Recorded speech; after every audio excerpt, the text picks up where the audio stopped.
or Franklin will.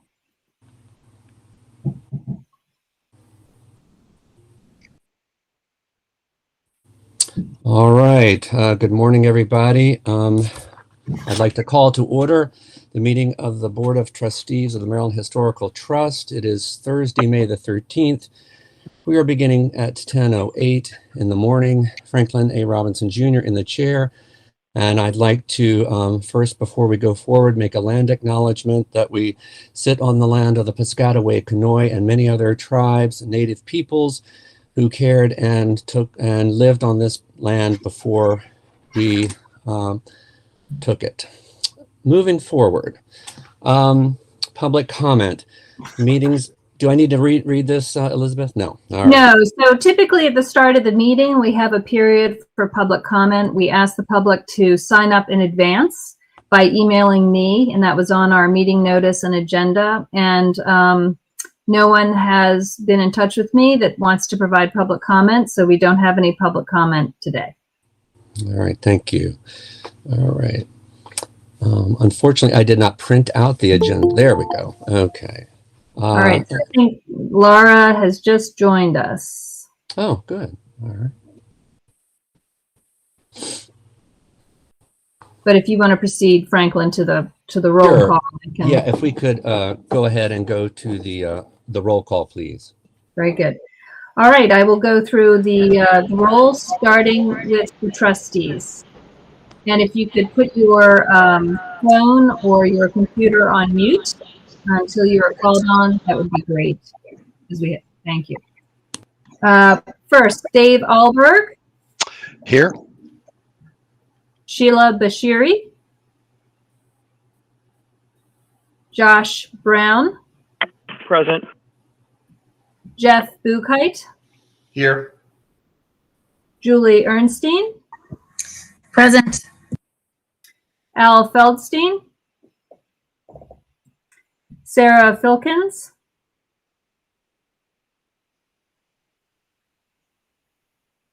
And Sarah, I did see you.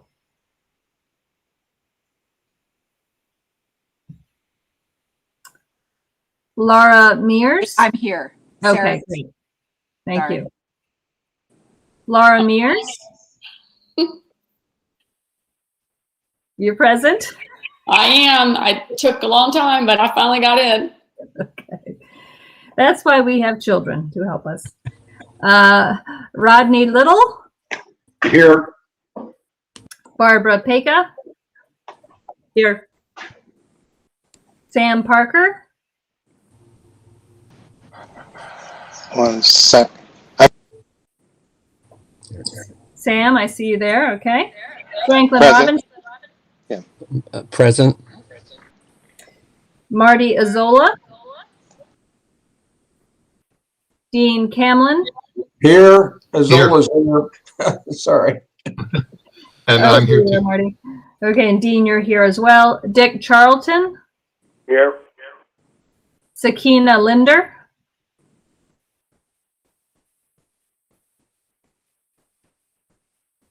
Sakina, I can I'm see here. Yeah, I'm here. All right. Doug Reed. I'm here. Lisa Sasser. I'm here. Harry Spikes. Charlie Steck. Here. Kirsty Unala. Here. Senator Neal. Senator West. Yes, I'm here. Delegate Gilchrist. Good morning. Good morning. So we do have a quorum of trustees, and we can take action as a result. Very good. Thank you. My apologies, everyone, for getting on a bit tardy here this morning. I was trying for a good 15 minutes and it would not let me in. So anyway, I'm here and we'll keep on going. The next thing on the agenda is the approval of minutes. We have two sets, one from the February 19th meeting and also the March 18th meeting. I assume everyone's had an opportunity to review those. Does anybody have any questions or comments? Okay, hearing none. Can we have a motion to approve the February 19th minutes? Doug Reed moves that we approve the minutes. Can I have a second? Dave Albert seconds.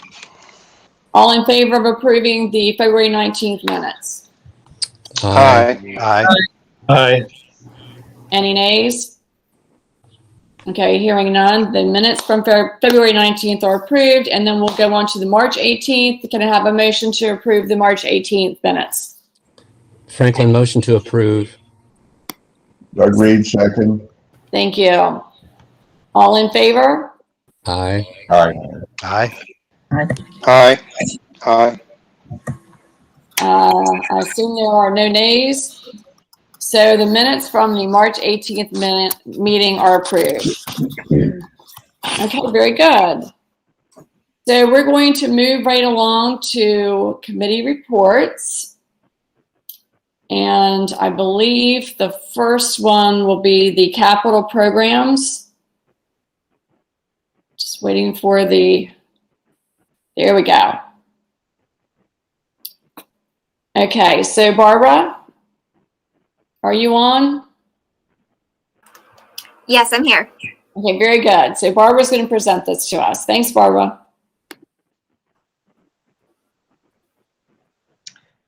I am going to start Barbara's PowerPoint. If you can just let me know when it's showing up full screen for you. Sure.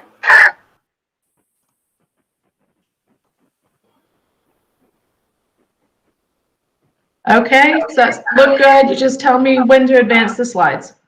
Okay, looks good. I'm going to get started. Good morning, everyone. My name is Barbara Fisher, and I am the Capital Grant Administrator at MHT. I am here to tell you about our Historic Preservation Capital Grant Award recommendations for fiscal year 2021. Next slide.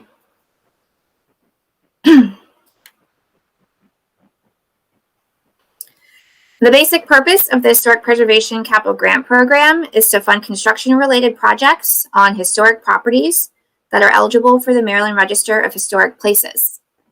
Additionally, our program allocation is $600,000. Next slide. The types of activities that are eligible for funding include rehabilitation, restoration, acquisition, and pre-development.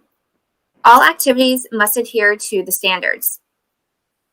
For this program, at the basic level, we are looking for projects that are preservation-oriented and have proposed work on important historic architectural features.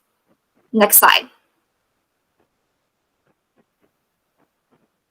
Since we are now in our fourth grant round from being fully funded in 2018, we would like to share with you a completed grant project success story.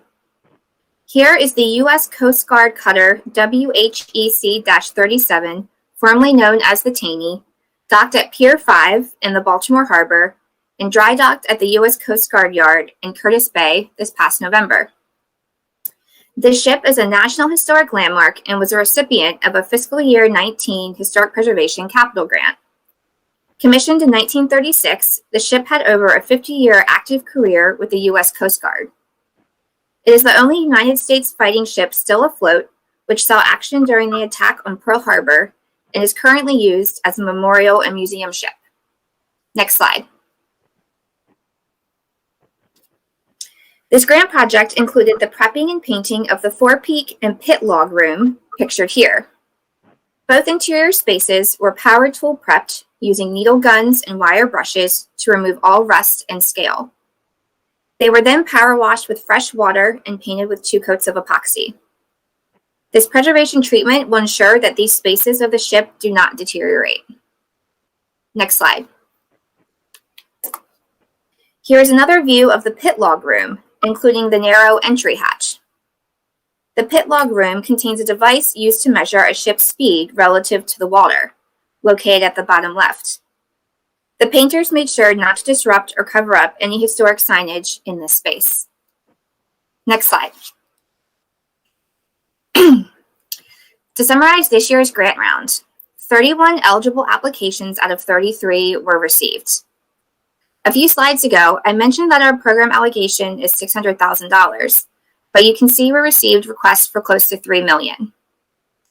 Based on discussions and feedback during our ongoing DEIJ meetings this past year, we retooled a few application questions to get a broader understanding of the property's community significance and impact.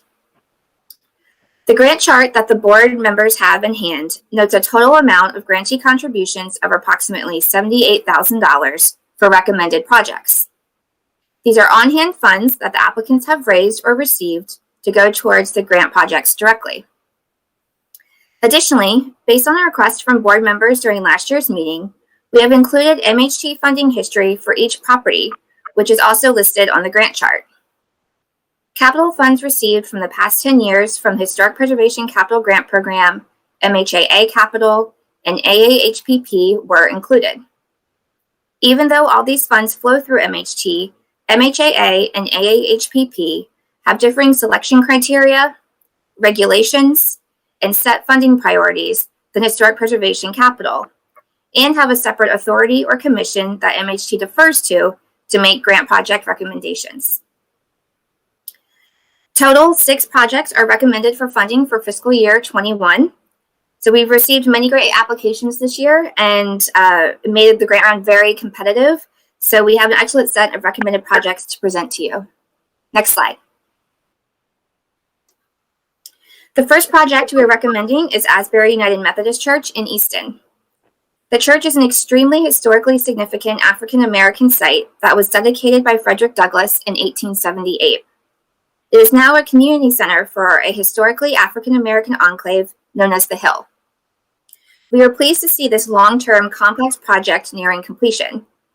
The grantee has received multiple other funding sources to help bridge funding gaps and complete the project.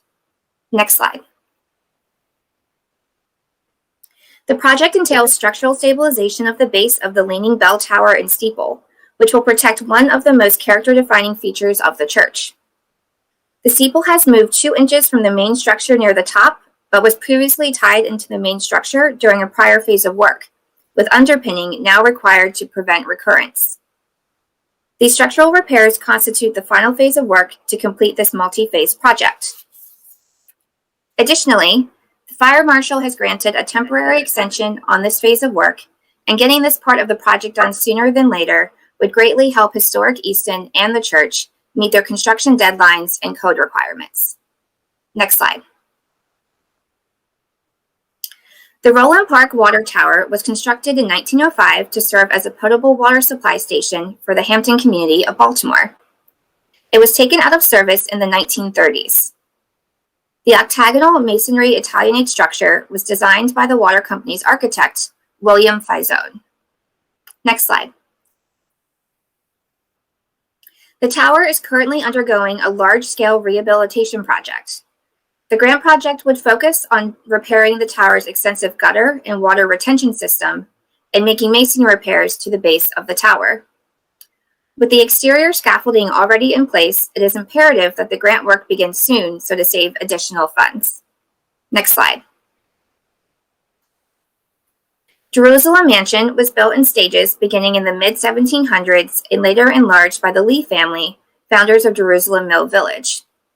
The Mill Village is one of the oldest, most complete, and least altered mill villages in Maryland. From 1954 through 2018, the mansion was occupied by the Pullen family. Dr. Phyllis Pullen was one of the first female doctors in the area and one of the last country doctors. Her medical office inside the mansion is still intact. Next slide. The grant project would repair 38 badly deteriorated wood windows on the main part of the mansion to secure the exterior envelope of the building. Most of the windows are typical 6/6 double hung sash windows, believed to be original to the mansion. Next slide. Whitehall is an outstanding example of a 5-part Georgian country house, constructed 1764 to 1765 and enlarged a few years later. The original 18th century interiors are mostly intact, with some 20th century repairs and replacements. Much of the interior woodwork is attributed to William Buckland, and the plasterwork is documented as that of John Rawlings. The house was built for Maryland Governor Horatio Sharp and was later owned by the Rideout family. Next slide. The grant project would address the most serious and urgent areas of deterioration at the roof, gutters, and downspouts on the main block of the house, areas that have already begun compromising surrounding exterior and interior architectural fabric due to active water intrusion. These repairs will protect the remaining intact 18th century interiors. The exterior deterioration shown in the smaller photo is contributing to the damage seen in the larger interior photo. Next slide. The F.W. Fraley General Merchandise Store, located within the Catoctin Furnace National Register Historic District, originally operated as the Catoctin Iron Company store from the early 19th century until 1903. F.W. Fraley Sr. was a clerk in the company store, and after the furnace shut down in 1903, he moved the structure to the middle of the village in 1906. After moving what is now the rear section of the store, Fraley built the front section to enlarge the store in 1910, pictured here. The store continued to operate as a general store until 1974. Next slide. The grant project would include a full exterior rehabilitation of the building. The store's exterior envelope needs to be secured to get the building back in use.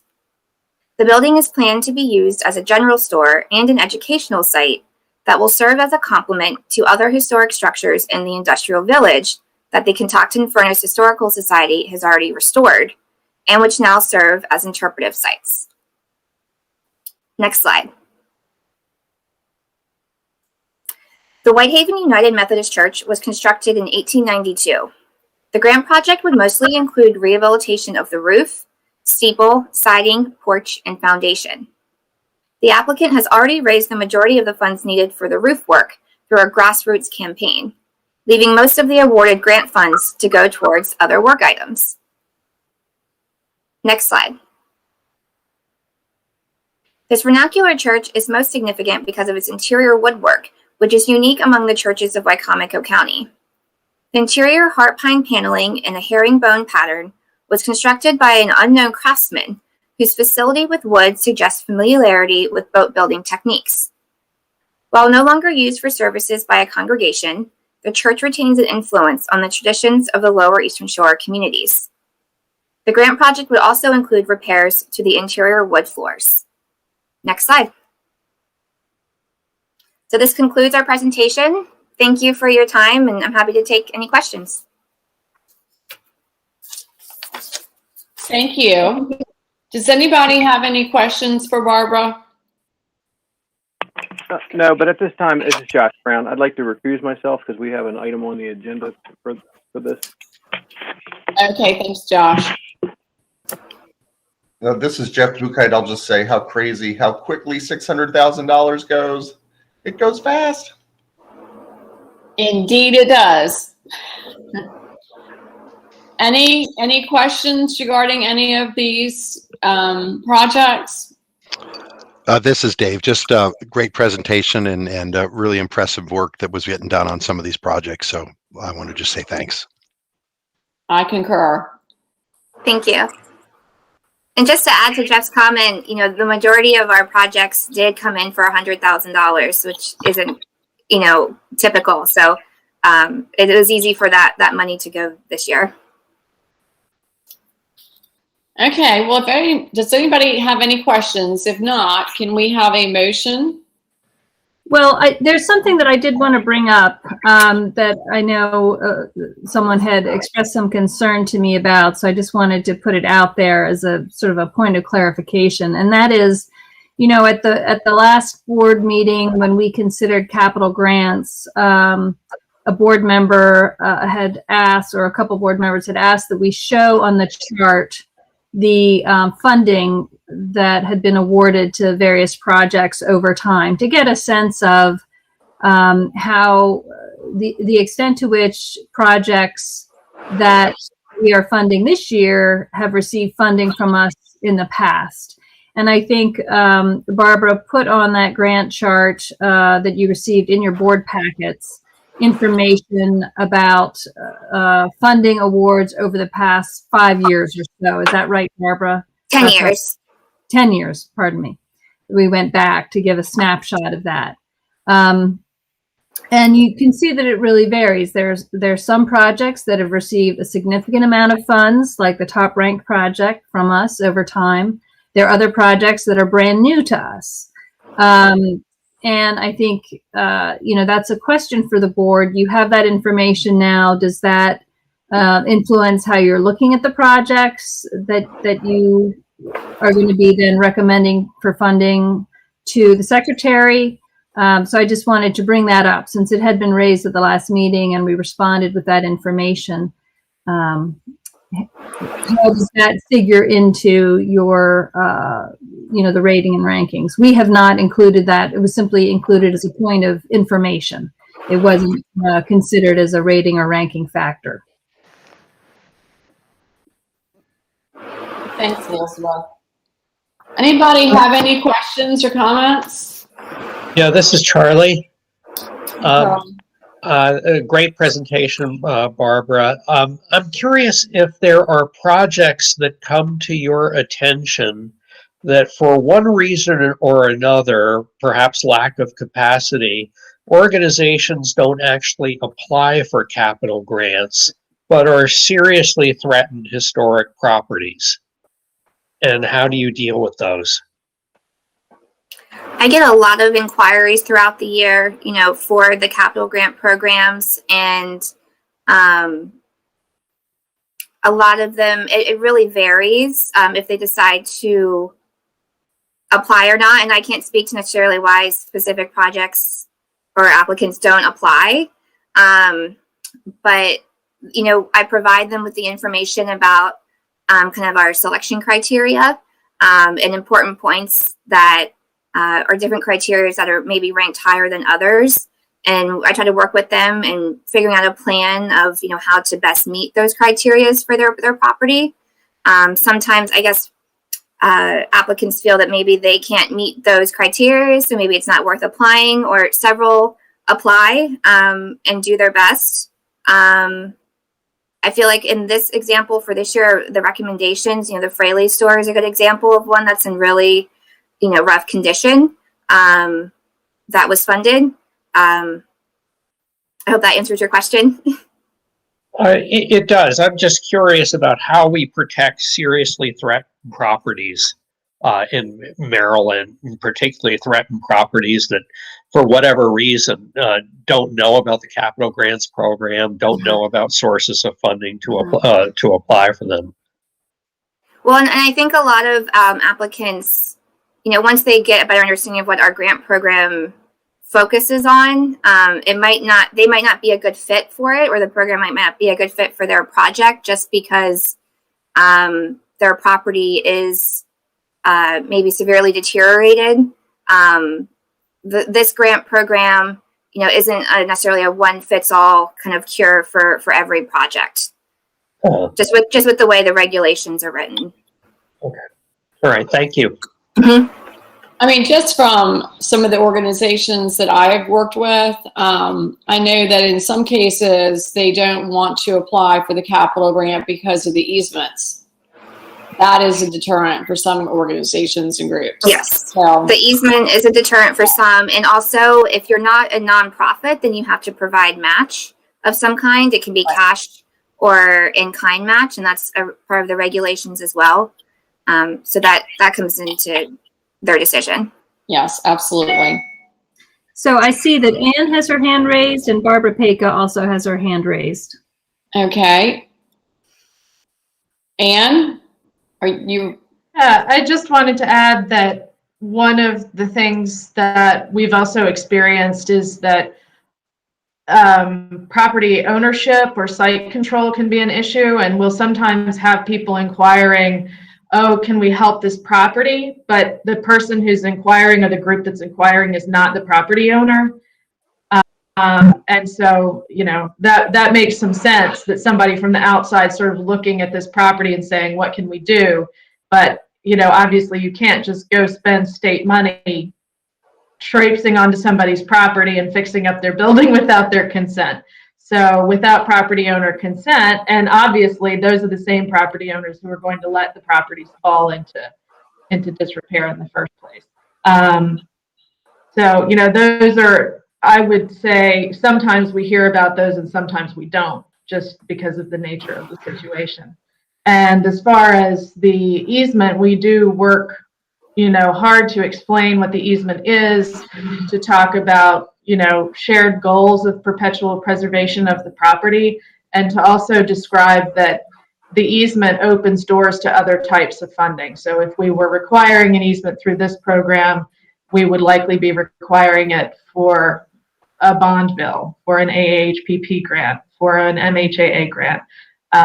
So we do try to, work hard to message that, and also to streamline how the easement review works with the other grant requirements. So that's all. Thanks, Anne. Barbara.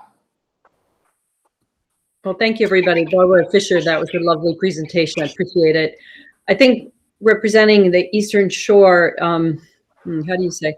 So it just sometimes feels like it's a bit like medical care. The people who need it the most are the last to receive it. And by the time they get help, it's too late. And I feel that I'm following on Charlie Steck's comment of how do we make this program accessible to everybody?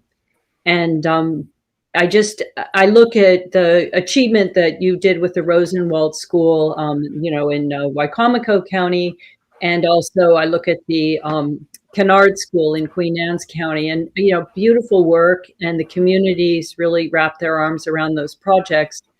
But I think to continue to give these massive sums to one project, it's discouraging to other people, and they're not even trying. And there are some really important projects on the Eastern Shore that I wish that the people involved would be. I try to encourage them to apply, and I just wish that there was a sense that they had a shot at this, even though maybe they can't afford a professional fundraiser writer to prepare the application.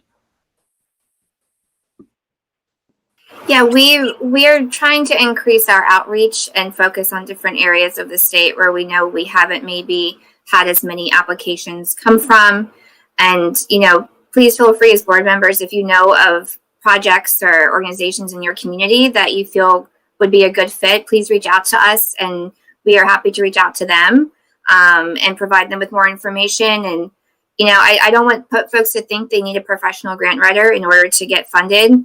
Of the 6 that got awarded or that are recommended for awards this year, I believe only one of them worked with a professional to, fill out their grant application. The rest were filled out by organization members, nonprofit organization members. So they can certainly be successful in doing it on their own. And we do encourage folks or applicants or the nonprofit organizations applying, or anyone from the organization applying, to write in their own words. We really feel that's where we get a better sense of what the project means to the community, what it means to the organization. And we feel like they can better put into words than, hiring someone that's, from the outside of the area. And Barbara, can you speak quickly to the eligibility as far as National Register eligibility requirements? And sure. So the basic eligibility requirements when someone reaches out to me is, is your building eligible for the National Register of Historic Places? And, and that determination is made by our in-house National Register specialist. Also, is the applicant eligible, or are they an eligible type, meaning, which pretty much everyone is. Are they an individual, a business, a nonprofit, a local government, or, a state or federal government? And then also, is the work eligible? And that's where sometimes most people might get tripped up with what kind of work is eligible to be funded under the program. AHPP, for example, can be more lenient and flexible in the kind of work that they can fund versus historic preservation capital. But those are the basic eligibility requirements. And then from there, we encourage folks to really think about their public benefit and their significance of the property, and describing their work, because those are going to be the most highly ranked selection criteria. And I see that Sam has his hand raised and Charlie Steck also has his hand raised. This is Sam. I just want to bring up the fact that within the Heritage Preservation Grant Program, this issue of applicants who've received multiple grants does come up, and in some cases, it's not necessarily a limiting factor, but it is considered, especially when you're trying to spread money around to some organizations that may need a little bit more to really finish their project, or we haven't seen before. But it is part of the discussion, because oftentimes, as it was kind of intimated here, those groups kind of pop up to the top of the selection process. But we have at some point in time say, well, you know, they've gotten too much. It would be better to push it down the selection process, just because there are others who are trying to get in. So it's always an interesting discussion, but it's not a hard discussion when you have other applicants who are trying to get into the queue.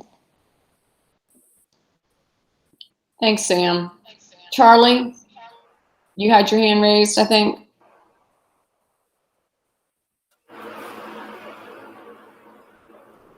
We can't hear you, Charlie.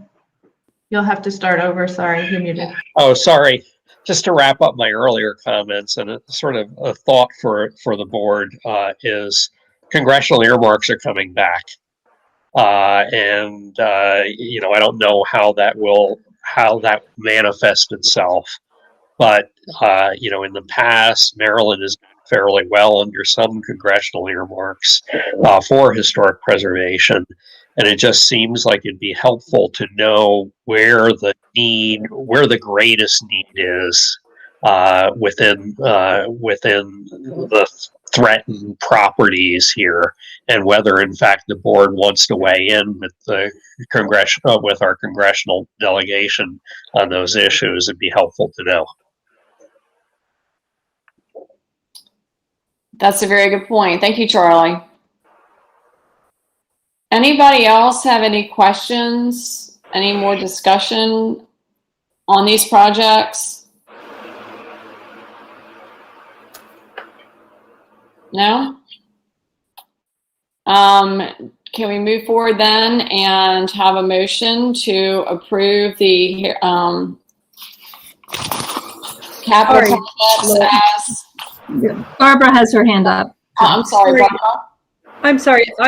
I think that it would be maybe prudent if we could reevaluate these 6 applicants and possibly make an award to some of the lesser ones. Elizabeth, do you have any follow-up on that? Well, I think certainly, you know, the board has talked a little bit about the financial assistance you know, issue, past financial assistance. So if the board makes a recommendation, you know, the staff makes a recommendation to the board makes a recommendation to the secretary, and the secretary takes action. So if the board is interested in revisiting the recommendations based on this issue of prior funding, you know, that there's time to do that. So I think then would be a question, you know, before the board.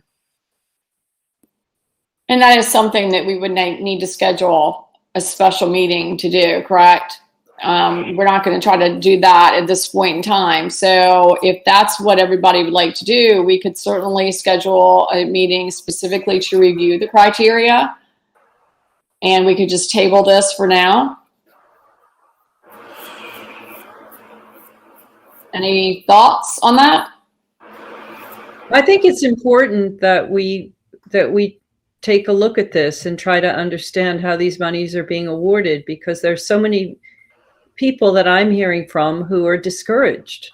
You know, they're not even bothering to apply because they don't feel like they have a chance. And, you know, I represent a part of Maryland that's very underrepresented. And there are a lot of older people and communities of color where they're not even trying. And I think it's, as I said, I have a parallel to medical care. And I think it's important that we make this program more accessible. So Franklin has raised his hand.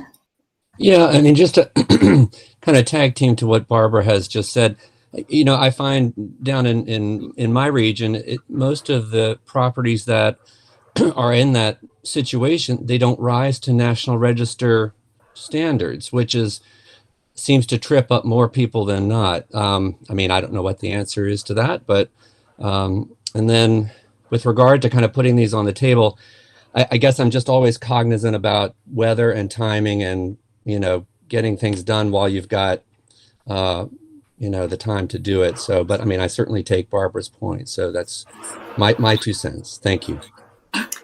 Yeah, so just to speak to the National Register issue, that is a statutory requirement, right, Barbara? So it's not one that we have a lot of flexibility on unless the statute were to be changed. Correct. In terms of the, you know, the board making a recommendation and taking the staff's recommendation, you know, I think Paul can speak to the flexibility that the board has in terms of taking staff's recommendation or not. But Doug Reed has raised his hand, I believe. Doug? Thank you. I certainly agree with Barbara on this issue. However, I would remind you, these are construction processes. We need to be mindful of the good weather we're going to have through the summer and the fall. And if we slow this particular grant year round down, we're going to run them into winter, and that always raises costs. And with the costs increasing on a daily basis, we need to go ahead and act on these 6 or 7 that we've heard from Ms. Fisher. And if we need to reevaluate the criteria, so be it. Let's do that, but not at the expense of these 6 projects. Thank you. Thanks, Doug. So, Doug, you're recommending that we move forward in approving these 6 projects and then schedule a meeting at a later time to review the criteria for future projects? I would go along with that as a motion if you wish. Okay. So Anne has raised her hand. I'm sorry? Would you like to see if there's a second and then we can have discussion? I would second that, Franklin. I would Okay, thanks, Franklin. Okay, Yeah. discussion. And Yeah, so I would add that for this particular round, we couldn't change the criteria because the criteria were told to the applicants at the time they applied. And so going back and changing those retroactively for this round would be, I don't think, advisable. So I would support Doug's suggestion as well. Were I voting? thanks, And Anne. Sarah has her hand up.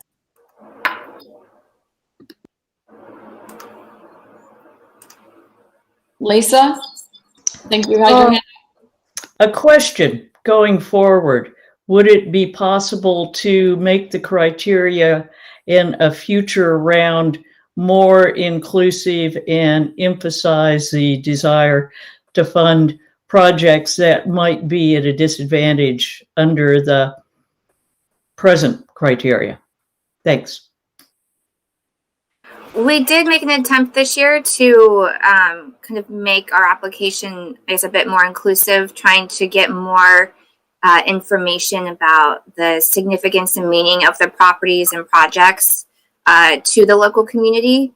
But there still, you know, due to the regulations, there's an emphasis on specific criteria that we have to make sure they follow and that we have to follow. So our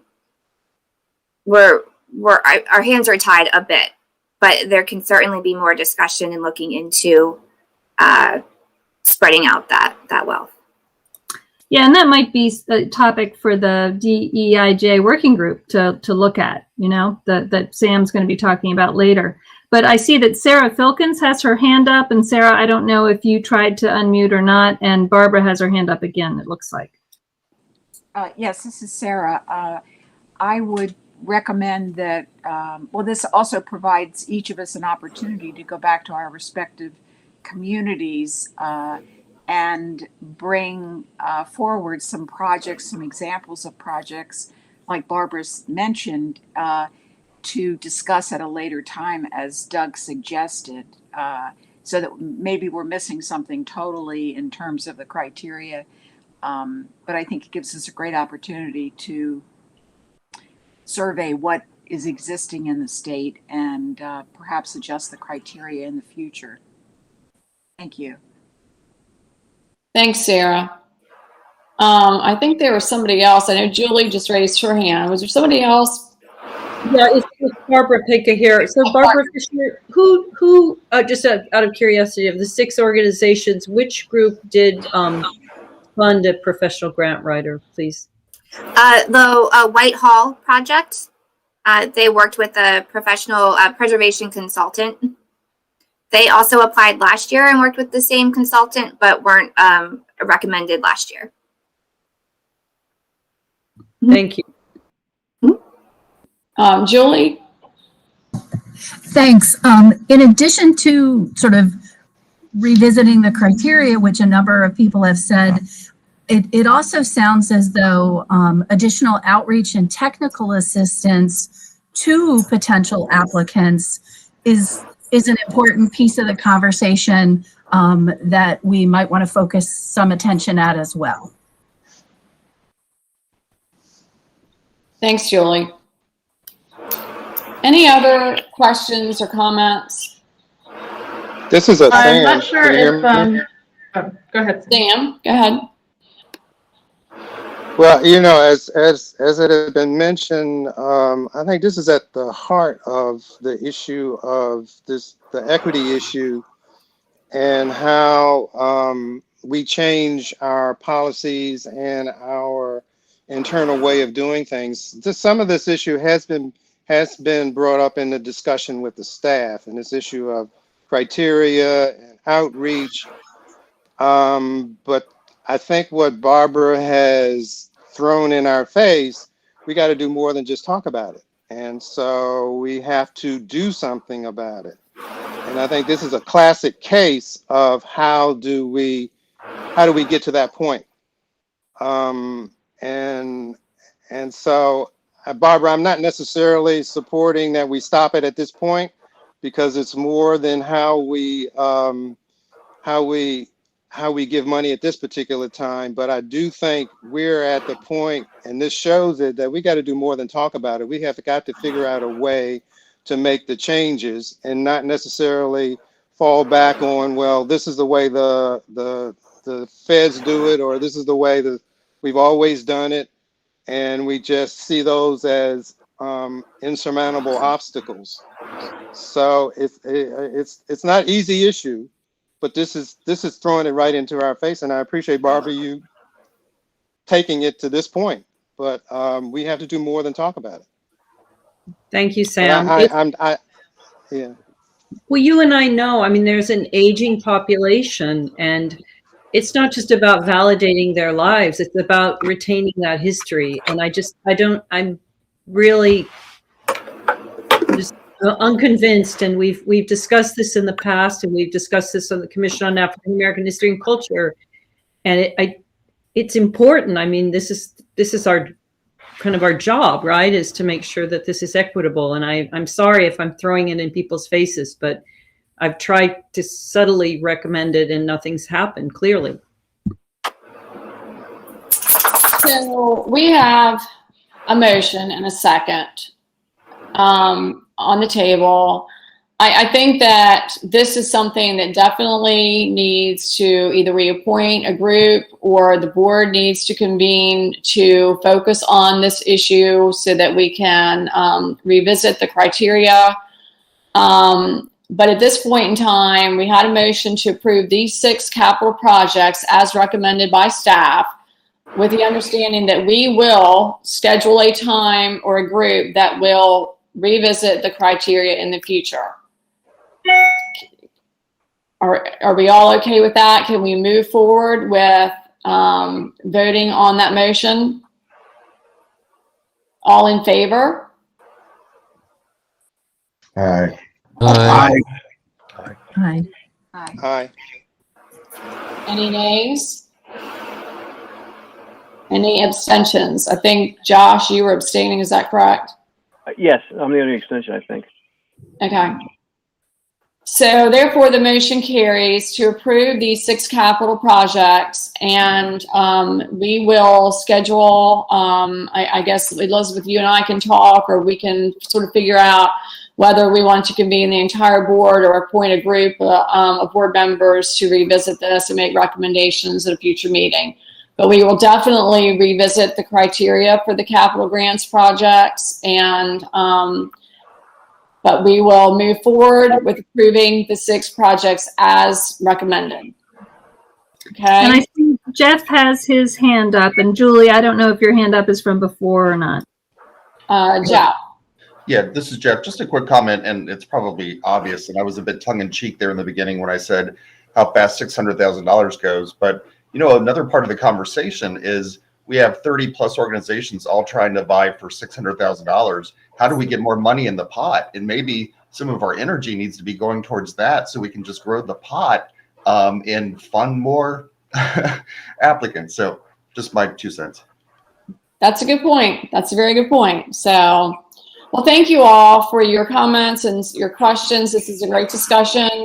This is, at this point, we have approved the motion to move forward with the 6 projects, and we will also revisit this in the very near future. This is not something that we want to put on the back burner and forget about. We need to move forward quickly. And Elizabeth, you and I can talk about that as to you know, scheduling something in the very near future to revisit this. Okay.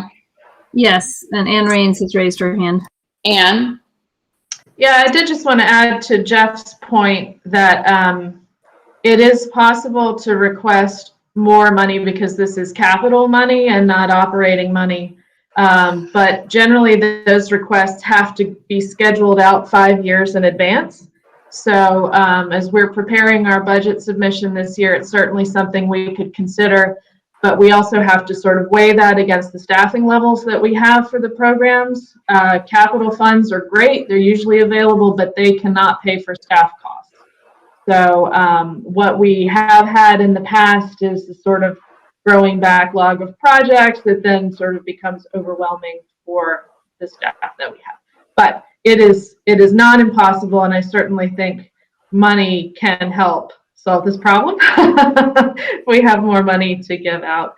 And I'm sure that as the group moves forward, and maybe we don't want to do it right now, but I'm sure Barbara would be happy to talk about all of the efforts that that she has made to disseminate information about her program and to do outreach, virtual outreach.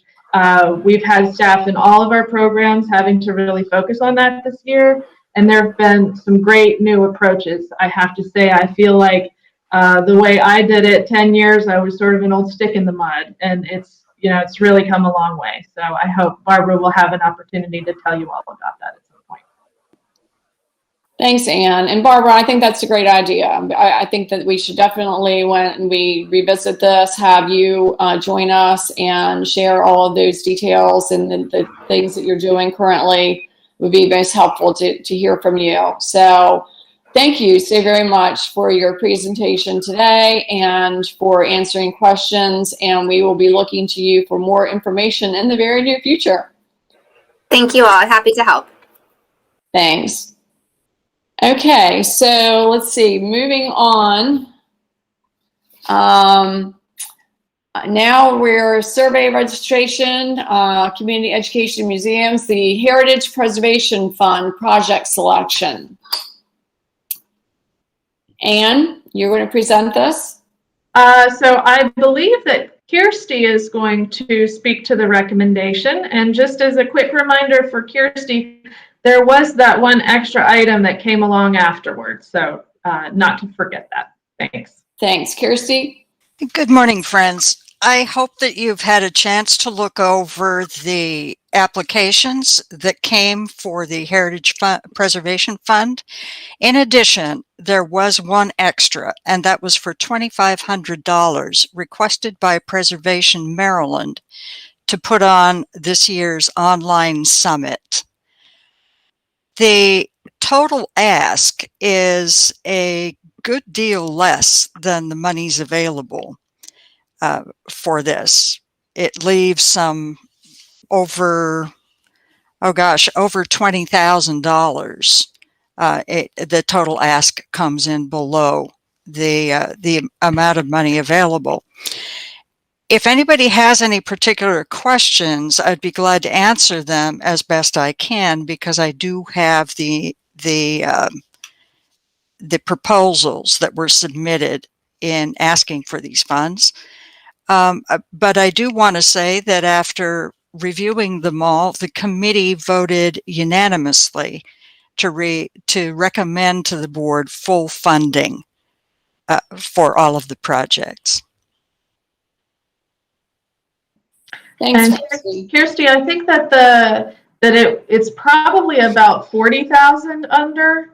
Actually, 40,000 under what we have had to give out in the past. But I will add the caveat that because we did not yet receive our April statement from the investment fund, which is required in order to establish the actual amount that we have to give out, then we'll have to just caveat the resolution by saying, provided this is supported by the calculation based on the April fund balance. I would hope that would be a resolution to that little conundrum we find ourselves in, rather than having to put this off to an executive committee action. Right. Now, I see that Sam has raised his hand. Yeah, this is somewhat related to the conversation we just had about how the IJ issue is. I know we had $1,000 in here for staff. There's something we can discuss this a little bit later in more detail, but there may be a need, and I'm not recommending that we change this, but just that possibly there'd be an opportunity to come back a little bit later after this group has some more discussion about some additional funds to move that effort along.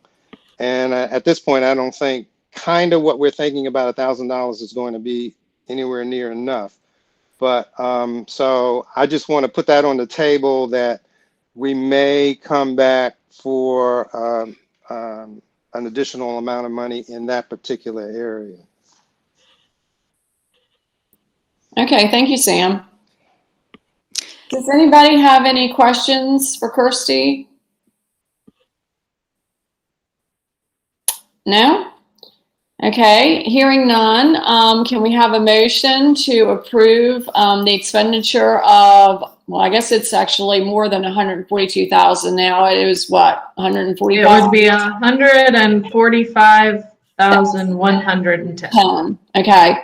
From the MHT Heritage Preservation Fund for fiscal year 2020 to the projects as presented. Ms. Dudley, so moved. Thank you. And seconded, Kirsty. Thank you. Thanks, Kirsty. All in favor of approving this motion? Aye. Aye. Aye. Any nays? Anybody abstaining? Okay, great. Thank you. Then this is approved. Thanks so very much. Thanks, Kirsty. Thanks, Anne. Okay. Heritage Preservation Fund Agreement Amendment. Elizabeth. Sure. So as you may know, the board entered into an agreement with Preservation Maryland some years ago to create, also called the Heritage Preservation Fund. And from that fund, our partnership with Preservation Maryland, there are 2 or 3 grant rounds per year. And there is a board selection committee made up of members of the MHT board and the Preservation Maryland board that selects projects for funding. the interest on that investment is used to make the grant awards. And it's been a very successful program. As it has grown in popularity and as need has increased, there are more and more applications to that program for small projects. And Preservation Maryland has asked that a very small portion of the fund be allowed to be used to pay for costs associated with maintenance of an electronic grants management system. Increasingly, applicants expect an online grant application. And so there needs to be a system to manage those grants. It certainly can be more streamlined and efficient way to do grants management these days. Because the agreement, which you received in your packets, is specific about the fact that none of the funds should be used by Preservation Maryland to support administration of the program. That's really considered their match, the staff time that goes into management of the program. We would need a change in the agreement, an amendment in the agreement, in order to allow $1,500 per year to go towards this electronic grants management system. And Jessica Felt is on the call if you have any more specific questions, but that's the request before you today. Does anybody have any questions on this matter? And Jessica, you're on the call. Do you have anything to add? No, I would just say, yeah, we've had a lot of, recently when this was last updated in 2017, we were still using PDF forms. So we have switched to a very modest online form system, but it's just really showing its limitations at this moment, including things like people can't save their work. And that's something that comes up every year. And it almost harkens back a lot to your conversation earlier on capital grant that, you know, I want to make this as accessible to everyone as possible. And that's really a goal that we have had. So that's where this all comes in. And Sam has his hand up raised. Sam. I just want to say, as chair of that committee, I wholeheartedly support it. And I think it's very obvious that the outreach has really generated a lot of attention to this program. And if we think $600,000 is a little bit, you ought to see the budget we're working with to spread around. So again, this is a small request relative to the volume and the need that we serve. And it looks like Sarah, Lisa, and Jeff all have raised hands, but I don't know if those are holdovers from previous discussions or if those are new raised hands. No, okay, previous. All right, never mind. Okay, well then thank you everyone for your questions and comments. Can we have a motion to approve the amendment of the Heritage Preservation Fund agreement? Franklin, so moved. Thank you, Franklin. Can we have a second? Sam, second. Thank you. All in favor? Aye. Aye. Aye. Any nays? Any opposition? No? Anybody abstaining on this one? Okay, great. It is carried as recommended. Thank you so much, everyone. Okay, so moving on, Jefferson Patterson Park. Always look forward to this report. Greg? Good morning. Thanks for having me. Let's see. We have a lot going on, so I'll try and be as brief as I can. I'll start with staffing. Since our last meeting, we've added 2 new staff. We have Chris Given and Noah Boone added to staff. And on the slide here, Chris is on the right and Noah is in the middle in an ice sculpting competition. Apparently that is one of his skill sets, which unfortunately we can't employ at the park, but interesting nonetheless.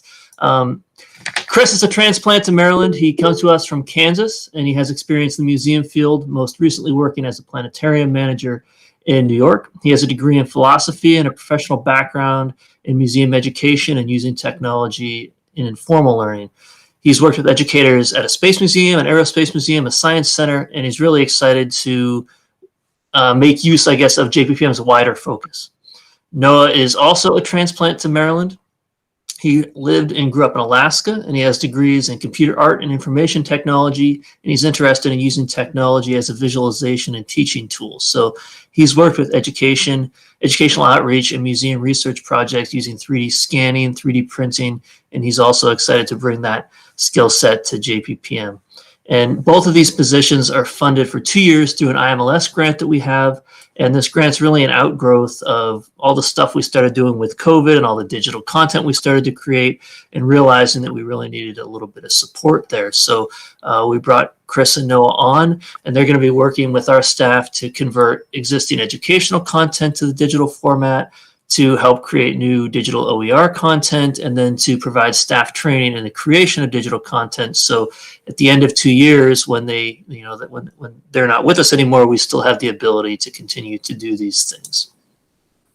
On the left, you see Desi Smith. She was our public services coordinator. We have recently moved her into our vacant business manager position. She served as our contractual public services coordinator for 4 years, and we're really happy to have her moved into the admin side of things.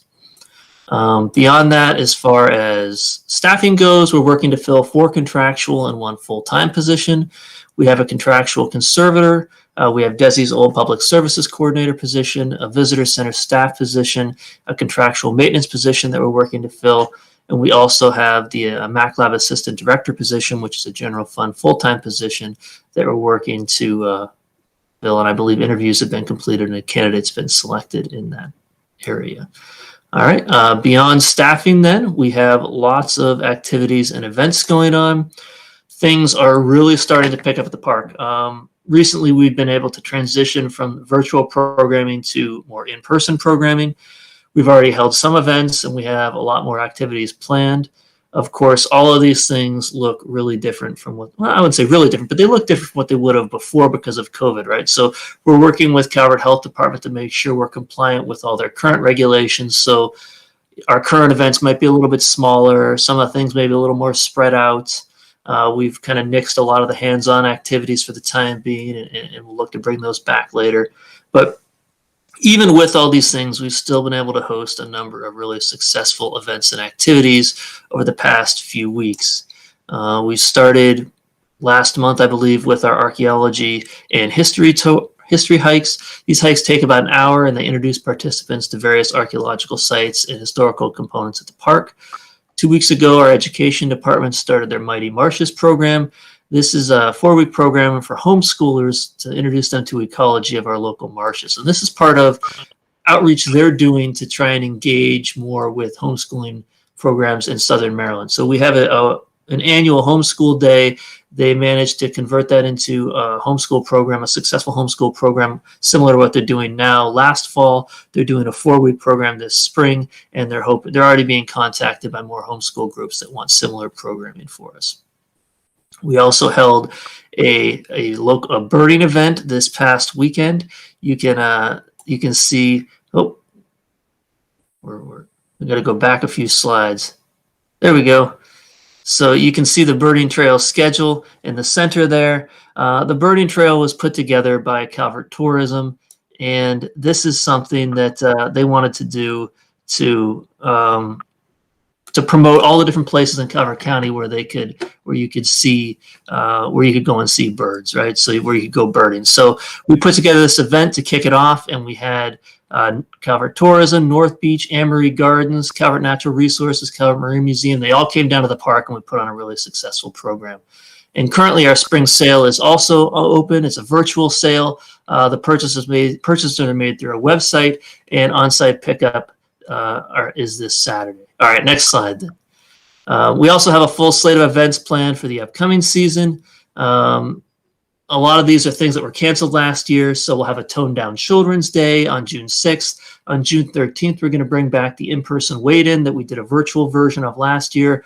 And then education is really excited to be able to bring back our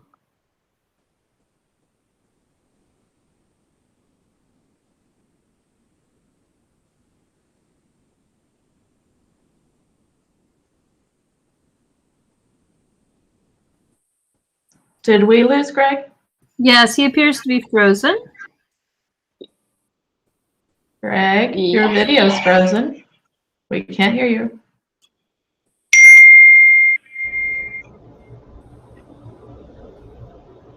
get the ice sculptor guy to cut them out.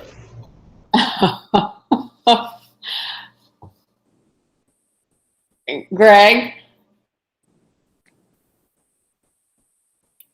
Okay, looks like we're having some technical difficulties.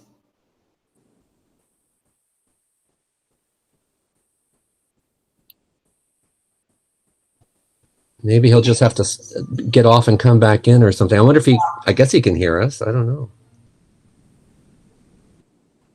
Oh, there he goes. Okay. Looks like he's left. Maybe he's going to try to get back on. Let's give him just a minute here to see if Greg gets back on and can continue. If not, we will need to just proceed, and then maybe he can come on later.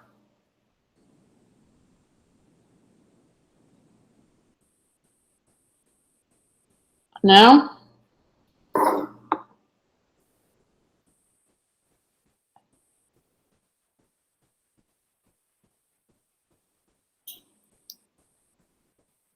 Okay.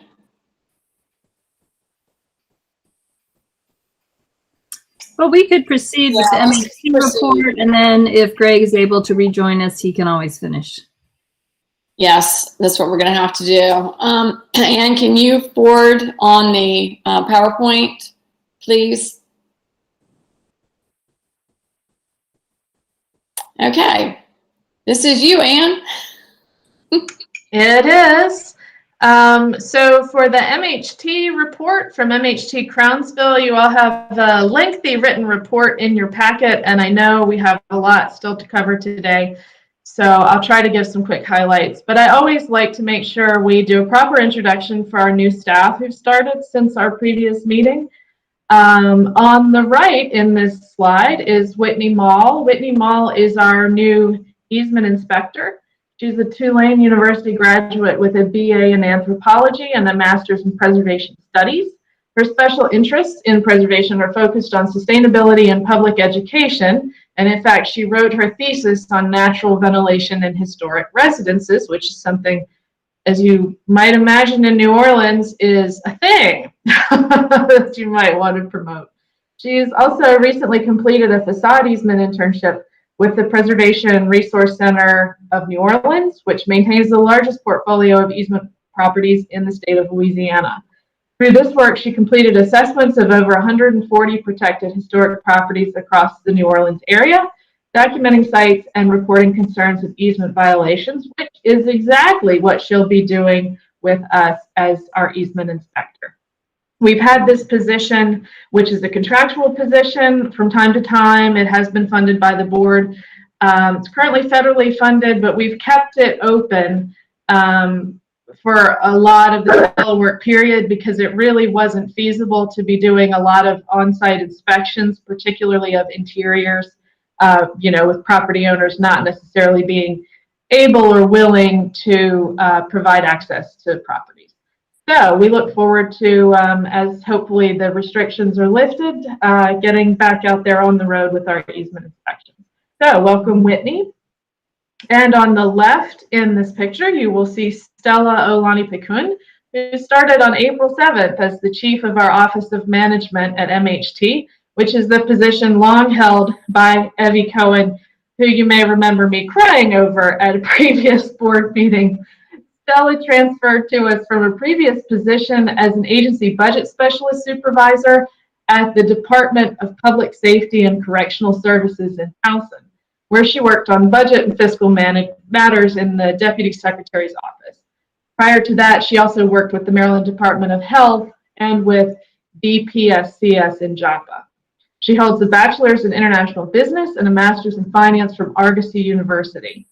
With MHT, she'll be taking over the financial and budget duties previously performed by Betty Hobgood, who we lost to retirement just a couple of weeks ago.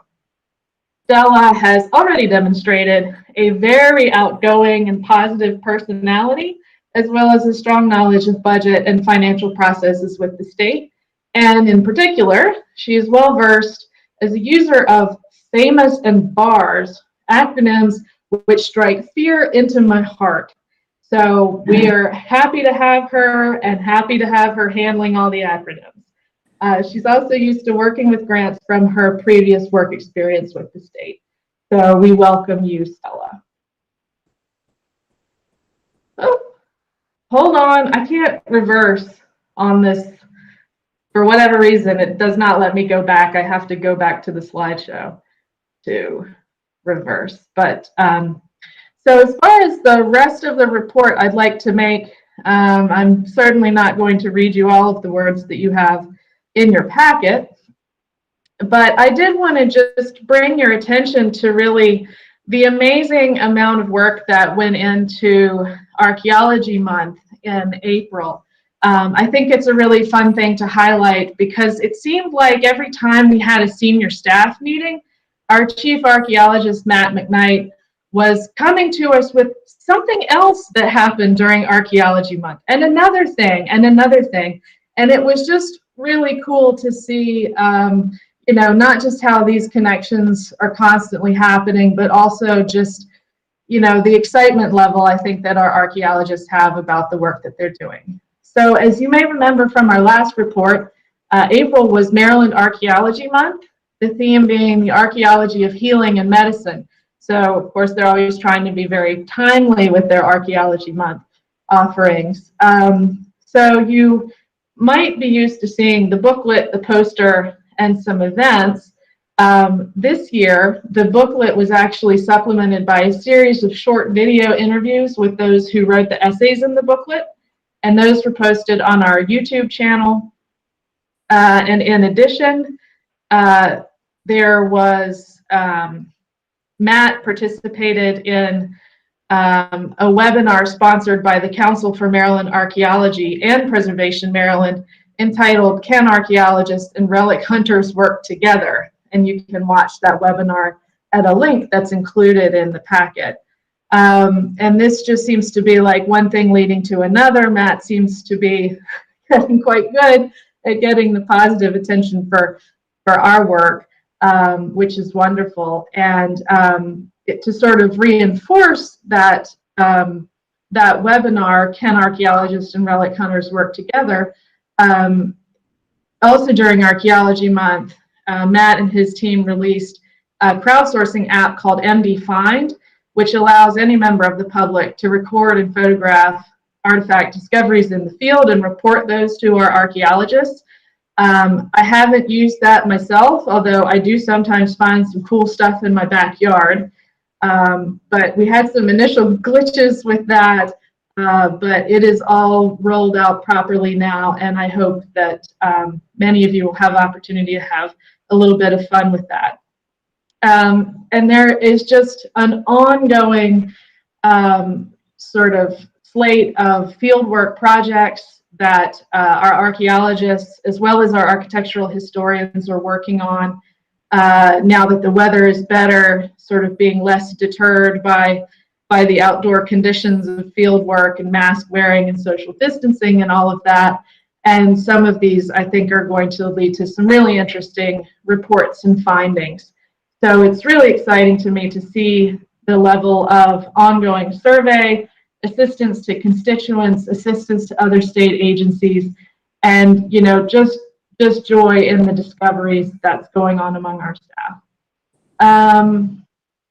With that said, I'll point out that the archaeology field session, which happens every year in May and June, is going to be held from May 28th to June 7th at the Billingsley site in Prince George's County. That's undertaken with the assistance of the Archaeological Society of Maryland, and in this case also of MNCPPC.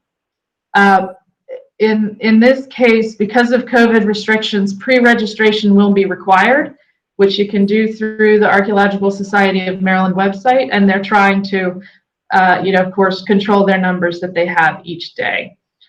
And I think really those are the main things that I'd like to just bring your attention to. And you have also in your packets a separate document. Since the Board of Trustees supports the Staff Recognition Awards each year, I thought you'd get a kick out of seeing who was nominated and accepted by their colleagues for an award. We have a staff committee that reviews the the nominations that are made. And because we weren't able to have an in-person event this year, we decided to spend the board's entire stipend on awards for staff. And there was lots that came out about the creativity of staff and the grace and poise with which many of us, maybe not me, but many of us have responded to the challenges of COVID and, really made the most of what has been an extremely unique year. So I hope that you'll all have a look at that. And really many of them are written in the spirit of just fun and true collegiality and appreciation. So it always gives me that warm and fuzzy. So that's all I have. Any questions? Thank you so much. Does anybody have any questions for Anne?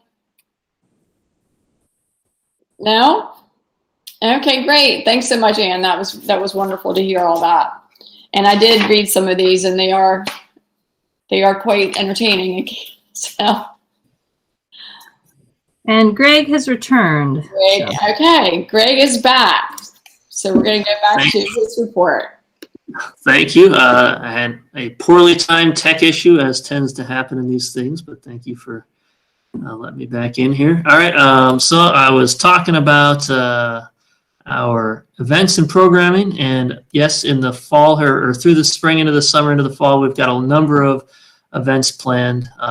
We've got our Marvelous Mutts, our Children's Day, our Wade-in events, our workshops, our summer camps. And then I also think Marika mentioned last time we're working with community partners to put together a slate of Friday events that are musical events, our art events, ecology events, and those are coming together nicely. And we've made really good headway, and we're going to hold the first music event on the 4th. So we're really excited about that. On to construction and capital projects. As always, we have numerous construction and capital projects underway at the park. We had the Patterson renovations and the shoreline stabilization capital projects. These are moving along, but there haven't been any major changes since last meeting. Projects of note for this time, I would say we have the Mac Lab expansion, the Mac Lab envelope, and the Kings Reach renovations. The Mac Lab expansion capital project is moving forward. They've chosen an architect, and DGS staff, JPPM staff, we met with the architect firm last week and fielded questions and discussed the project in general to help them get a handle on the design. Mac Lab envelope is progressing. You can see in the center picture there, that is the roofing going on. So the foundation and the siding are now nearly complete, and the roofing is coming along nicely. So I'm sure the staff in the Mac Lab will look forward to the noise being done when the roof is completed, but they are happy to have it sealed up. So we're moving forward on that. And then the Kings Reach property, as you may recall, we got some funding to help transition our Kings Reach property from its current long-term rental to a wedding venue. And in order to do that, we needed to add new bathrooms. But of course, with all things construction, there's a series of things you need to do before you can get to that phase. So before we can do that, we have to put a new septic system in. So to complicate it further, we found out that the Kings Reach site sits squarely in a large archaeological sites, so as not to disturb any of the archaeological resources down there. Prior to the perk testing, we went out and we did some auger testing. You can see on the left there to get a better handle on the sediments, to find out where the water table is. And then we were fortunate enough to have Zach Singer from MHT come down on incredibly short notice and run the GPR. So the thing looks kind of like a lawnmower that Trisha's pushing on the right there is a ground penetrating radar. We had Zach come down and do GPR with us and turn that data around in about a day. So we couldn't be more thankful for what he did, and it was incredibly helpful. He did identify a few areas of concern, which we were able to avoid. We had the perk testing done late last month. Everything looks good on the perk test, and as far as the archaeological resources go, so I do believe we're going to be able to continue moving forward on that project. Beyond that, then, I like to usually wrap up with a few successes. So a few things that we've managed to accomplish in the past month or so are Built by Women exhibits. On April 24th and 25th, we were finally able to successfully display the Built by Women exhibit to the public. This exhibit is sponsored by the Beverly Willis Foundation. It was put together by the American Institute of Architects. and it celebrates the contribution of women architects in the Maryland and DC area to their fields. This exhibit was originally supposed to open in the Patterson House last March. I believe the opening was actually the day when we all got the call to go home and start teleworking. So we just missed the window to actually be able to open it in March. So we pushed it back until the spring, hoping things would be better. That did not happen, so we had to cancel that. Into the fall, things started to look better, so we scheduled an open-air opening in the pavilion in November, and then things took a turn for the worse, and we had to cancel it for a third time. But finally, in April of this year, we were able to put together an opening in our pavilion. We set it up in the pavilion. There's plenty of space. It was open air. We were able to have folks from the local AIA chapter come down. Some of the architects that were featured in the exhibit actually stopped by, and park visitors filtered through the exhibit over the course of 2 days. So it was partnered with some tours by staff of the architecture of the park. It was really well received, and we're incredibly happy to have actually been able to do this after over a year of trying. And then below that, I'll wrap up with our What I Love About JPPM series. I think Marika mentioned last time that we have a new logo. And to kick off the new logo, we launched our What I Love About JPPM series. And this is a series as part of a larger effort to promote JPPM in Southern Maryland. And these efforts were really kicked off by a survey we did last year to try and understand how people were using the park. Because in the past 5 or 6 years, we've doubled visitation at the park, but we really don't know or don't have any good data on what those people are coming here to do. So we put a survey out, and what we found is they're coming here to do all kinds of different things. Some people come for recreation, right? They hike, they bike, they walk their dogs, they use the kayak launches. Other people come for our educational programming. Other people come for our cultural events, and some people come for our exhibit spaces, right? So what we found is that we have lots of things for lots of different people. So we're promoting JPPM under the kind of the term, something for everyone, right? So this is where the What I Love About JPPM series comes from. They're a series of 5 to 10 second videos that we have staff members, we have MHT staff, we have our partners in the region that came together, and they all put together these short videos to talk briefly about the one thing that they like most about JPPM, so that we can highlight all the things that we have. So if you're interested in seeing what everyone loves about JPPM, you can go and you'll see me there, you'll see Marika there, you'll see Ann there, you'll see Nell there, and then you'll see a bunch of our partners as well. So that is all I have. Does anybody have any questions? Thank you so much, Greg. Anybody have any questions for Greg? No? Thank you again for a wonderful presentation. Appreciate it very much.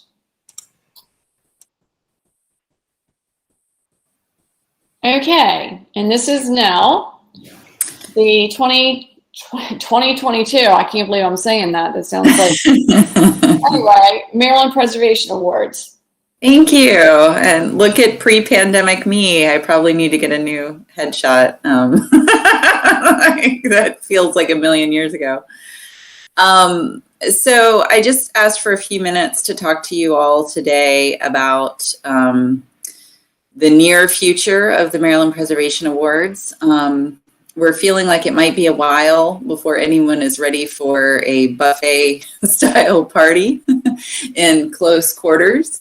And we're also in reviewing the goals of the awards program from MHT's side. We've really tried to use this program to reach our constituents and to tell stories about preservation, and also to help educate legislators about the kind of work that we do and the work that's going on in their districts. For that reason, we have traditionally, at least in the past several years, held the awards in Annapolis, most recently at the Senate Office Building. That is becoming increasingly difficult. So even, pandemic aside, I think it's probably a good time for us to ask ourselves if we're really meeting the goals of the awards, if there are other ways that we can configure this. Over the past couple of years, the committee has raised concerns about some of the categories that we might like to tweak. You may have been tempted to nominate an award and not found a category that was exactly perfect. So if you have any thoughts on this, please feel free to let me know or let any members of the committee know.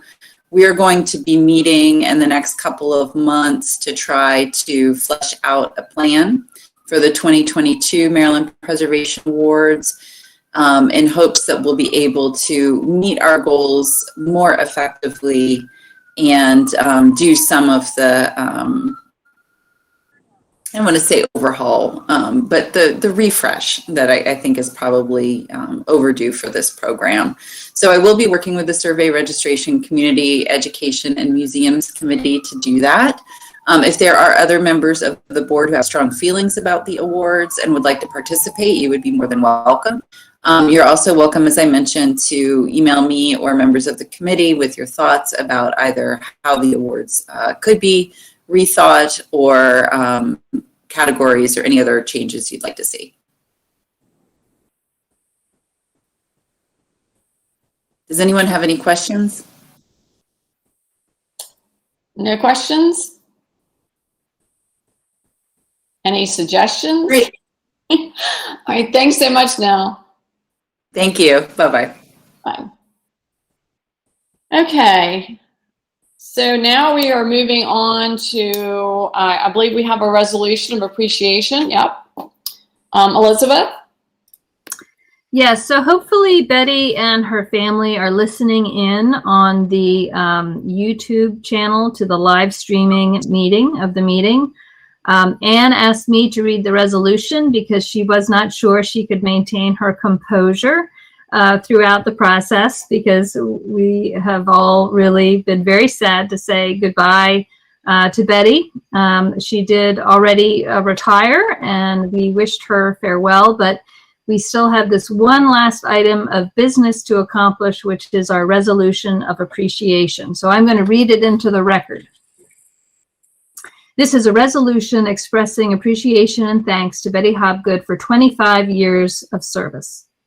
Whereas the Maryland Historical Trust was created in 1961 as an instrumentality of the state of Maryland for the purpose of preserving, protecting, and enhancing district sites, buildings, structures, and objects significant in the prehistory, history, upland, and underwater archaeology, architecture, engineering, and culture of the state, to encourage others to do so and to promote interest in and study of such matters. And whereas Betty Hobgood has served the state of Maryland since 1996, when she was hired as a contractual assistant grants manager, and in 1998 was promoted to fiscal officer. And whereas Betty's degree in medieval English history and her diplomatic missions in the Philippines, Gambia, and Kenya prepared her to be a circumspect strategist for the MHT Exchequer, an interpreter of state government speak, a special language in which words do not mean what they normally do, and when put together into sentences create black holes of unmeaning.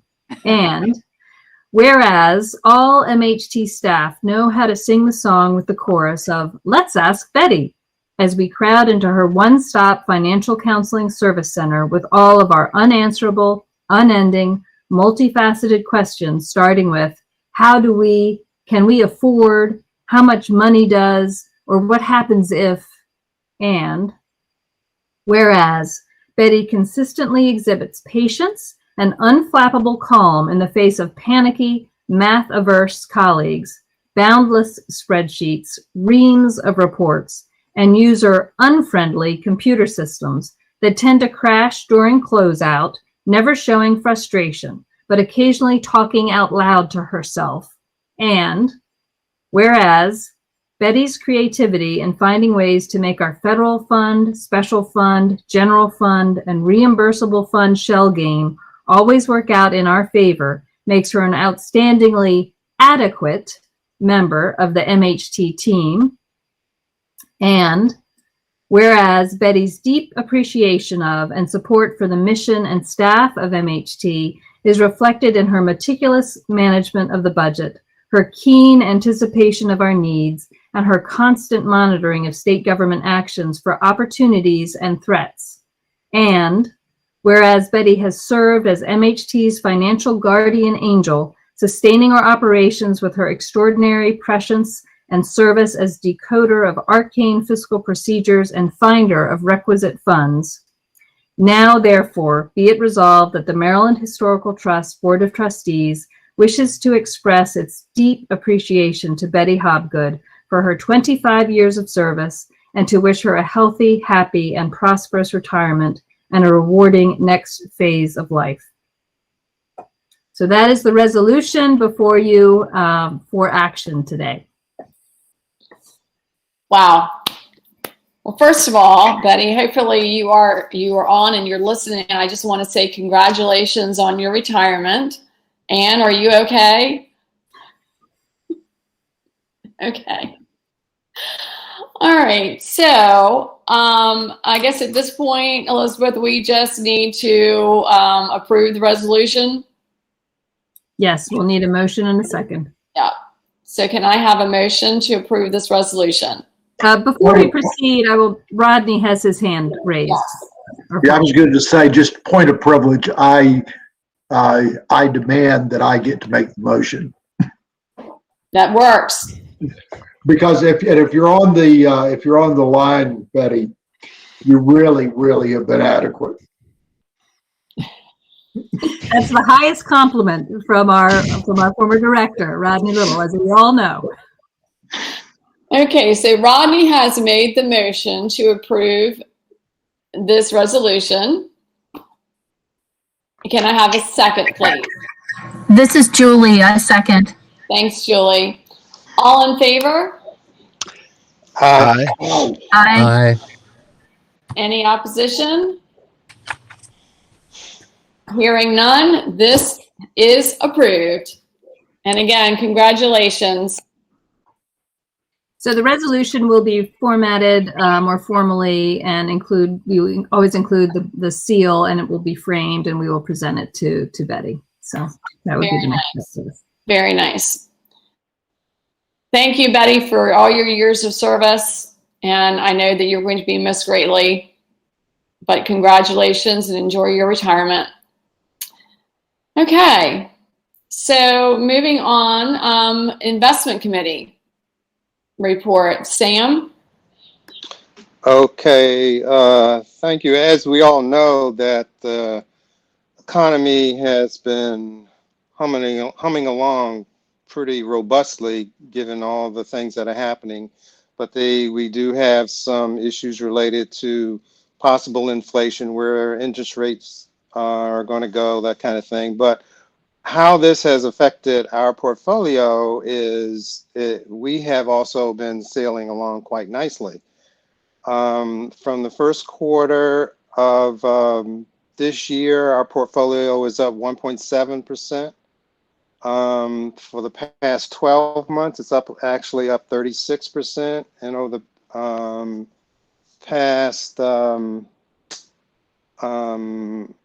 past 3 years, it's actually up 11%. So all in all, we're doing quite well. As of May 12th, the value of our portfolio was roughly $5,100,000. So our investment analyst has rebalanced our portfolio just to make sure that we aren't overweighted with stocks, and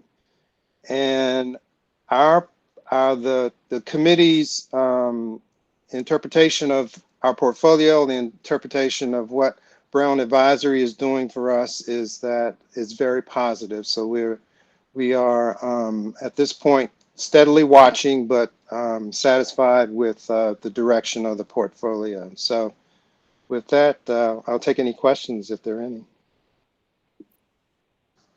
Thank you, Sam. Does anybody have any questions for Sam? No? Okay. Thanks again, Sam. Moving on, budget and legislation.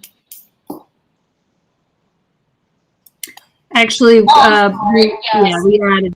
Yes, I'm sorry. We have the Equity Working Group report. So Sam, you're still on. Oh, okay. So as some of you all participated in the conflict of interest webinar, we thought that there would possibly be other entities that were doing work on diversity, equity, inclusion, and justice work, and that we could incorporate what they were doing into our learning process and our understanding and of the issues that are out there. After the webinar on conflict of interest, which was in and of itself was okay, but it didn't it wasn't felt that it met the needs of what MHT was all about and where we were trying to go. And so actually coming from the staff, they recommended that we not continue in that series, but we look for an opportunity to get together within the MHT structure and decide on what's the best direction for us. How might that issue be facilitated with someone who has some expertise in it and geared more towards the needs of our organization. And if you recall earlier on, we had always talked about there being a board staff work group. So Elizabeth asked the representatives from each of the working divisions with MHT for volunteers, and I thought it was also good at this point in time to bring board members from the equity group into this one MHT working group that included staff and board, and to formalize that rather than being totally ad hoc from the staff perspective.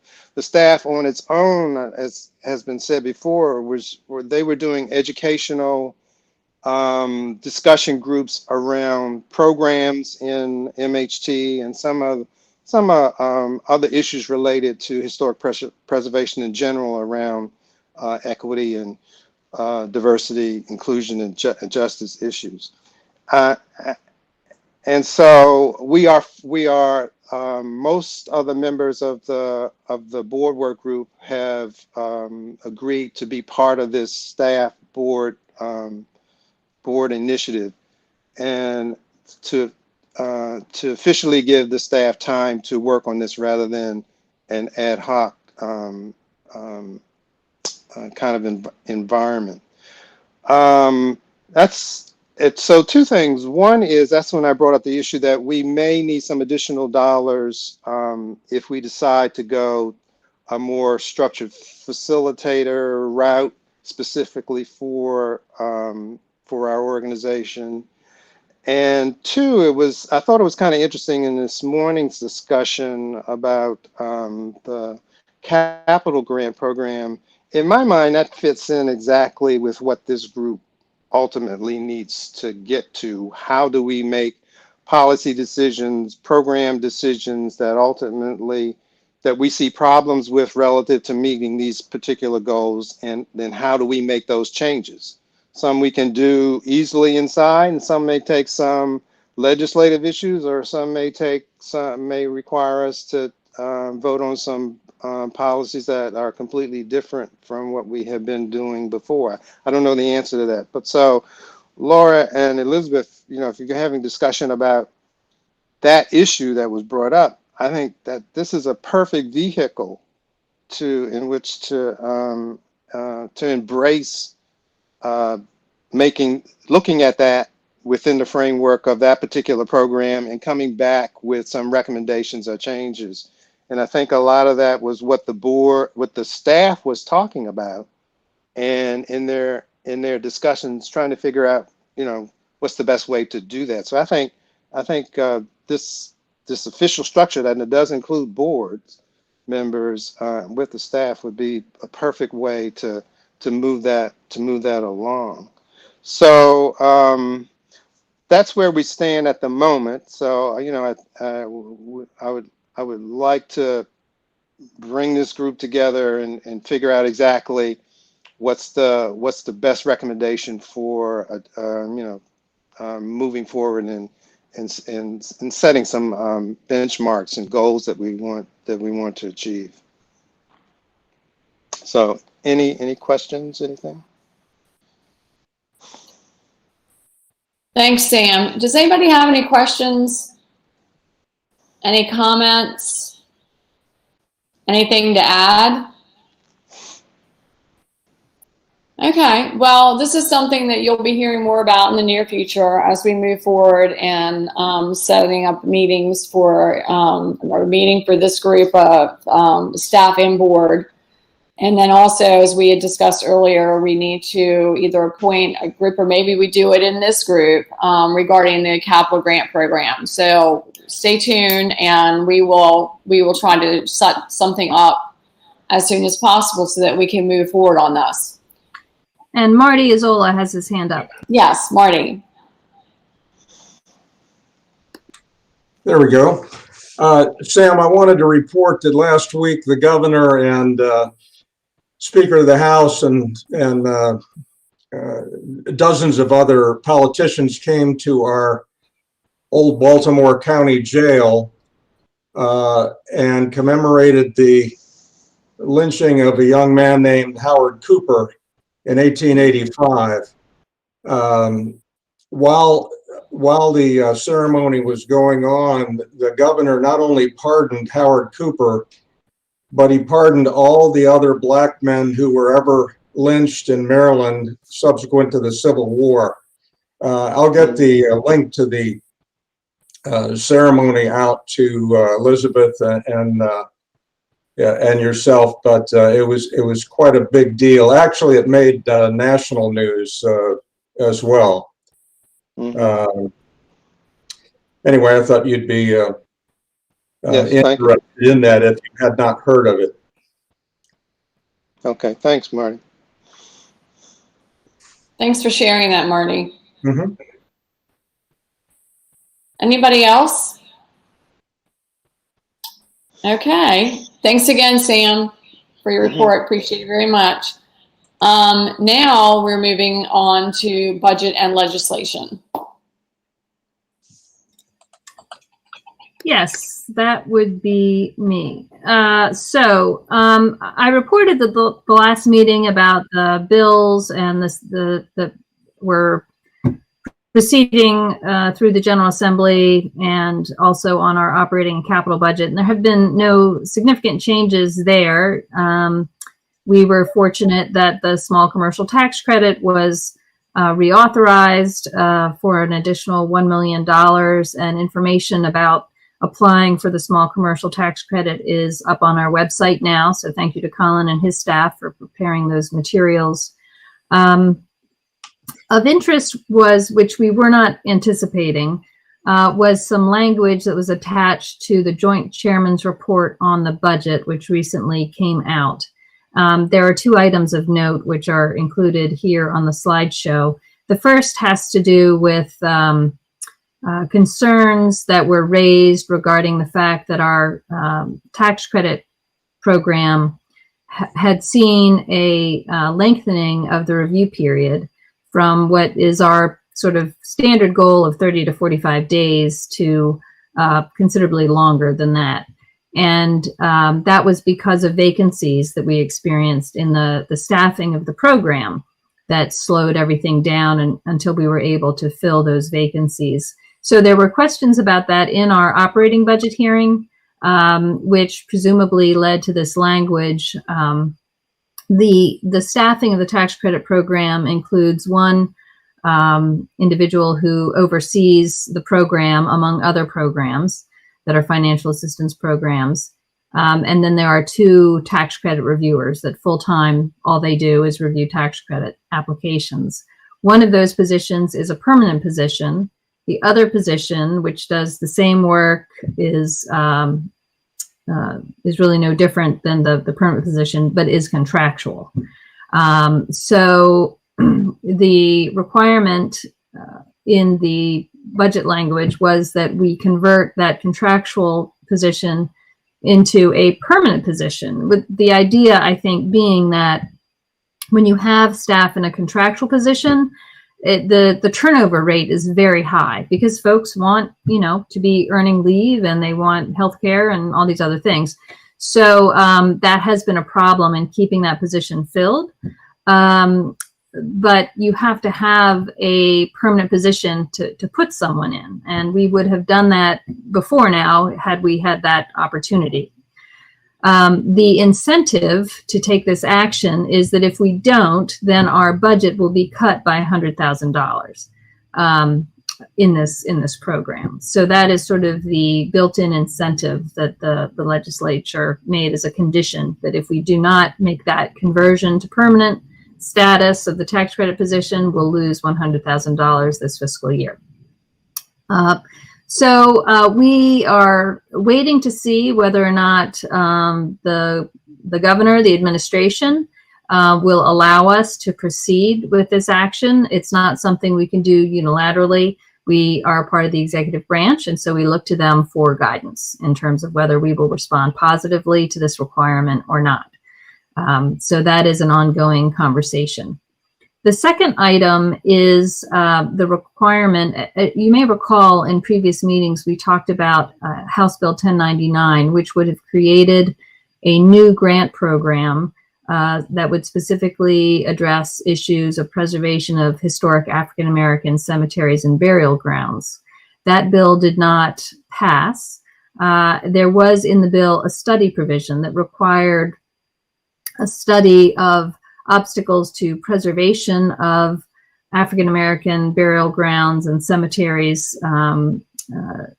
with the idea of once you identify those obstacles, you can identify a program to address them, be it financial assistance or perhaps also changes in statute or regulation or policy that helps to ensure preservation and access to these resources. The study provision was picked up out of the bill and placed in this budget language. So the Department of Planning, in partnership with the Maryland Commission on African American History and Culture, which of course is our partner on the African American Grant Program, Preservation Grant Program, MDP and the Commission are required to complete this study. The study is not due until June 30th of next year, so we have over a year to complete the study in collaboration with the Coalition to Protect Maryland Burial Sites, Preservation Maryland, and importantly, descendant communities of, and particular individual descendants of individuals interred in African American cemeteries. So that study is something we are working on now in terms of how we approach it. They did not provide us with any additional funding, or staffing to complete the study. So we will do it in-house to the extent that we can. We will have a governor's summer intern working with us who we will dedicate to work on some of the background research that will be helpful to the study.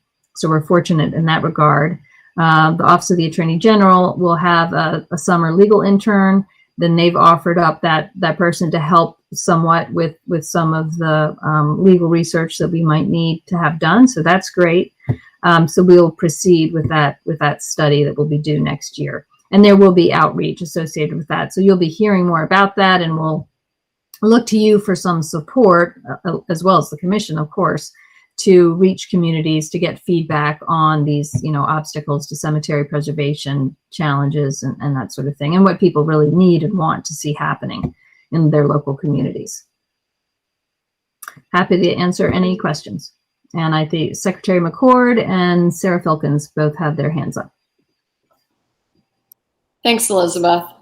Senator McCord?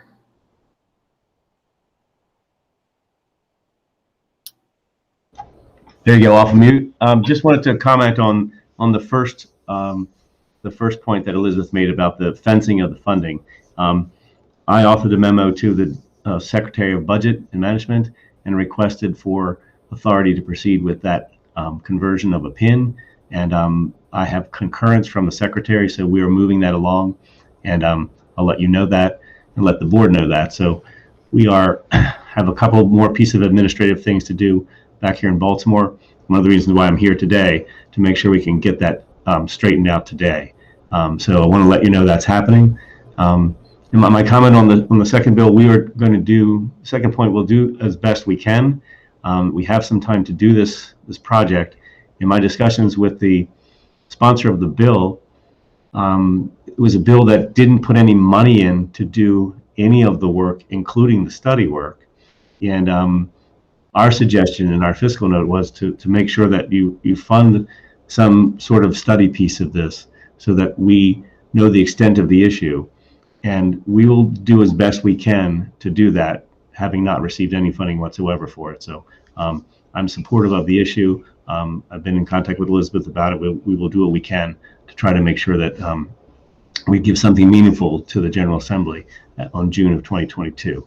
So just let you know that number one, almost completed, and number two has my support. And I just wanted to make that clear to you all. Thanks. Wonderful. Thank you very much for letting us know that. There were a couple others that had hands up and I didn't. Sarah Filkins and then Kirsty Miller.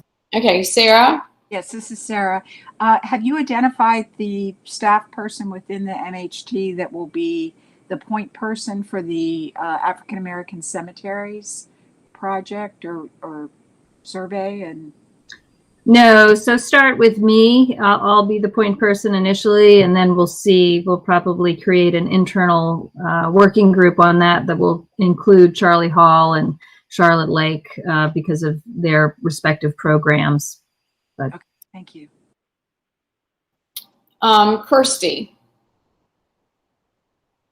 I think you had your hand up.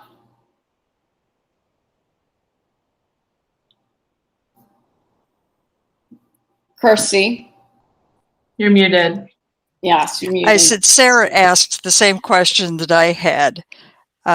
So thank you for that, Sarah, and I'll be in touch. Thank you, Kirsty. Anybody else have any questions or comments? No? Okay, thanks, Elizabeth. So, having no other questions or comments, we are moving on to litigation and legal issues. Before we proceed, because we are going to be going into closed session, I wanted to ask if anyone has anything else that they would like to bring up before we do go into the closed session. Anything anybody wants to mention, discuss? Speak now or forever hold your peace. No? Yeah, and I'll just clarify that we will, after the closed session on litigation and legal issues, where we'll be advised by counsel, we will immediately adjourn, which is why if you have anything else to share with the board, do it now in open session, because we'll be limited in what we discuss in closed session. Okay, anybody? Okay. Paul, do we need a motion to adjourn immediately after closed session to be made? I'm sorry, we do need a motion to do that? Well, I think it's in, yeah, I don't know. It's included in the resolution here that we will immediately adjourn the meeting after the closed session, but yeah. Okay. Yeah. Well, so can we have a motion to immediately adjourn once we complete the closed session? So moved. Thank you. Can we have a second? Franklin seconded. Sure. Thank you, Franklin. All in favor? Aye. Aye. Aye. Any opposed? Okay, so the motion carries. We will immediately adjourn upon completion of Paul's discussion on legal issues. So at this point, Andrew is going to stop the live streaming and he can let us know when that's been completed before we begin closed session. Okay. And Elizabeth, are there staff members who also need to drop off? Yeah, maybe Paul can advise on that point. No, staff can stay. Okay.